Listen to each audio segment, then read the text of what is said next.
ಅಲ್ಲ ಈಗ ನೀವು ಯಾರ ಪರವಾಗಿ ಹೋರಾಡ್ತೀರಾ ಅವಾಗ?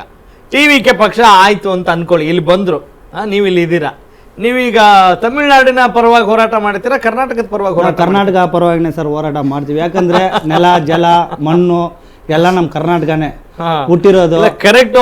ನಾವು ಎಮೋಷನಲಿ ಮಾತಾಡೋದು ತುಂಬಾ ಸುಲಭ. ಈಗ ಅಭಿಮಾನ ಪಟ್ಕೊಳಕ್ ಅದು ಎಮೋಷನ್ ಬೇಕು, ಭಾವನೆ ಇದೆ. ಆದ್ರೆ ಇಶ್ಯೂ ಪ್ರಾಬ್ಲಮ್ಗಳನ್ನ ಸಾಲ್ವ್ ಮಾಡ್ಬೇಕು ಅಂತ ಹೇಳಿದಾಗ ವಾಸ್ತವತೆ ಬರುತ್ತೆ ಅಲ್ವಾ? ನಾವು ಯಾವುದೋ ಭಾವನೆಯಿಂದ ಎಮೋಷನ್ ಅತಿಯಾಗಿ ಅದು ನಮ್ಮನ್ನ ಆಳ್ವಿಕೆ ಮಾಡುವಾಗ ಇಲ್ಲಿ ಪ್ರಾಬ್ಲಮ್ಗಳು ಜಾಸ್ತಿ ಆಗ್ಬೋದಲ್ವಾ? ಅದಕ್ಕೇನಂತಿರ್ತಾವು? ಅದೇ ಸರ್, ಎಲ್ಲೋ ಒಂದ್ ಸ್ವಲ್ಪ ಕಷ್ಟ ಆಗತ್ತಲ್ಲ ಆ ಟೈಮಲ್ಲಿ. ಇಲ್ಲ ಸರ್, ಆ ತರ ಎಲ್ಲ ಏನಿಲ್ಲ.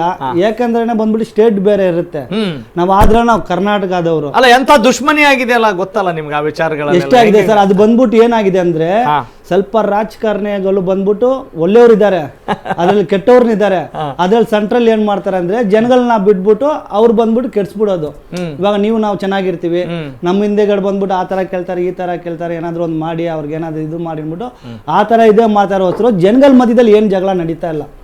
ಎಲ್ಲಾರು ಅವ್ರನ್ನು ಮನುಷ್ಯರೇ, ಎಲ್ಲಾ ಪಕ್ಷಗಳಲ್ಲೂ ಇರೋದೇ ಅಲ್ವಾ? ಎಲ್ಲ ಈಗ ಸದ್ಯಕ್ಕೆ ನಡೀತಾ ಇರೋದು ಅದೇ. ಅದನ್ನ ಹೊಡೆದೋಡಿಸ್ಬೇಕು ಅಂತಾನೆ ಈಗ ಉಪೇಂದ್ರ ಅವರು, ರವಿಕೃಷ್ಣ ರೆಡ್ಡಿ ಅವರು, ಇನ್ನು ಬೇರೆ ಬೇರೆ ಪಕ್ಷಗಳವರೆಲ್ಲ ಪ್ರಯತ್ನ ಪಡ್ತಾ ಇದ್ದಾರೆ. ಈಗ ನಂಗೆ ರಾಜ್ ಅವರು ಹೇಳಬೇಕು ಈ ವಿಚಾರಕ್ಕೆ ಹೆಂಗೆ ನೀವು ಸೊಲ್ಯೂಷನ್ ಕಂಡು ಹಿಡ್ಕೊಳ್ತೀರಿ? ಈಗ ನಾವು ಅಭಿಮಾನದಿಂದ ನಾವು ಯಾವುದೋ ಪಕ್ಷ ಮಾಡ್ಕೊಂಡ್ಬಿಡ್ತೀವಿ ಅಂತ ಅಂದ್ಕೊಳ್ತೀವಿ, ಮೇಲ್ನೋಟಕ್ಕೆ ನಾವು ಕರ್ನಾಟಕಕ್ಕೆ ಇರ್ತೀವಿ ಅಂತಲೂ ಹೇಳ್ತೀವಿ.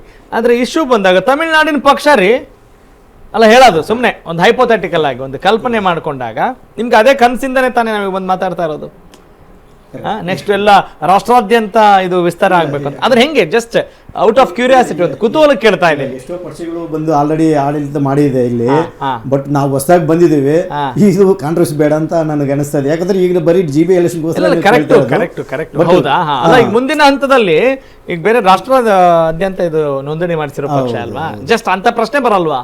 ಬರುತ್ತೆ, ಖಂಡಿತವಾಗ್ಲೂ ಬಂದೇ ಬರುತ್ತೆ. ಆಯ್ತು, ಈಗ ಚುನಾವಣೆ ನಿಲ್ಲಲ್ಲ ಅಂತ ಅಂದ್ಕೊಳ್ಳಿ, ಅದ್ರ ನಿಮ್ಮ ಅಭಿಮಾನವನ್ನೇ ಕೇಳ್ತೀನಪ್ಪ. ಈಗ ಒಬ್ಬರ ಪ್ರಶ್ನೆ ಬರ್ಬೋದ್ರಿ, ಒಬ್ಬರು ಜನರಿಗೆ, ವೀಕ್ಷಕರಿಗೆ ಪ್ರಶ್ನೆ ಬರ್ಬೋದು, ಇವ್ರು ಯಾವ್ದಕ್ಕೆ ಸಪೋರ್ಟ್ ಮಾಡ್ತಾರೆ ಹಿಂಗಿದ್ದಾಗೆ ಅಂತ.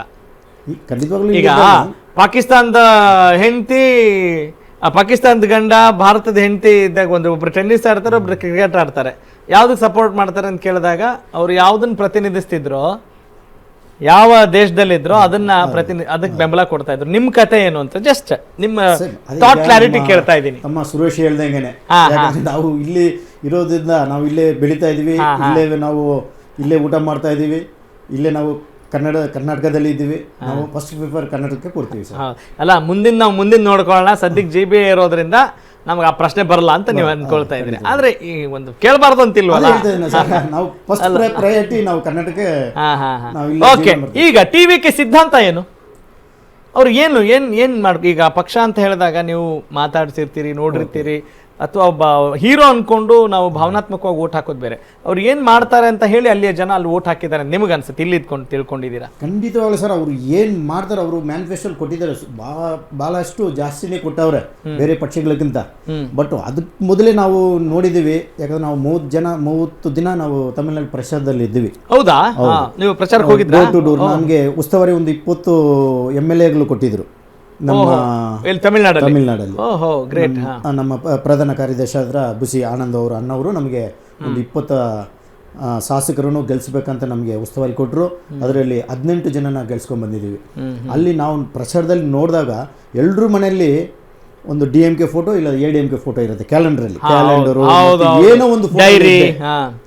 ಆದರೆ ಅಲ್ಲಿ ಮನೆಯವರು ಲೇಡೀಸ್ ಅವರು ವಿಸಿಲ್ ಫೋಟೋ, ಯಾಕಂದ್ರೆ ಅವರು ವಿಸಿಲ್ ಇಟ್ಕೊಂಡಿದ್ದಾರೆ, ನಾವು ಹಾಕ್ತೀವಿ ಹೋಗಿ ಅಂತ ಆ ಥರ ಸಿಂಬಲ್ ಕೊಟ್ಟರು. ನಾವು ಆವಾಗಲೇ ಅನ್ಸ್ಕೊಂಡ್ವಿ ಖಂಡಿತವಾಗ್ಲೂ ಇದು ಸೈಲೆಂಟ್ ಕಿಲ್ಲರ್ ವೋಟ್ಗಳಿದೆ ಅಂತ. ಆವಾಗಲೇ ನಾವು ಖಂಡಿತವಾಗ್ಲೂ ನಾವು ಲೆಕ್ಕ ಮಾಡಿದ್ದು 130 ಸೀಟ್ಗಳು.